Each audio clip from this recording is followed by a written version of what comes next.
இன்று சென்னையில் நடைபெற்ற போதையில்லா தமிழ்நாடு என்ற நிகழ்ச்சியில தமிழ்நாடு முதலமைச்சர் மாண்புமிகு ஜோசப் விஜய் அவர்கள் கலந்து கொண்டு மாணவர்கள் மத்தியில உறுதிமொழி ஏற்றாரு.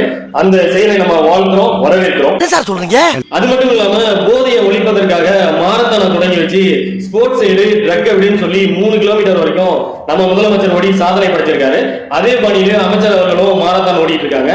இப்போ பல பேர் கேட்கிற கேள்வி என்னன்னா, மாரத்தான் ஓடுனா போதை பழக்கங்கள் குறைஞ்சிருமா, அதை ஒழிச்சிட முடியுமா அப்படின்னு சொல்லி கேட்கிறாங்க.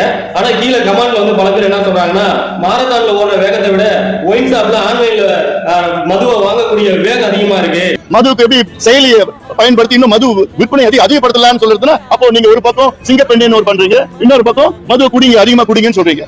போதையில்லா தமிழ்நாடு உருவாக்க மாணவர்கள் மத்தியில உறுதிமொழி ஏற்றா மட்டும் பத்தாது, இன்னொரு உறுதிமொழி ஏற்றணும். எங்களோட ஆட்சியில மதுபான கடைகளை முற்றிலும் அகற்றிடுவோம், எங்க ஆட்சியில மதுவிலக்கு கொண்டு வருவோம் அப்படின்னு சொல்லி உறுதிமொழி ஏற்றா நல்லா இருக்கும்.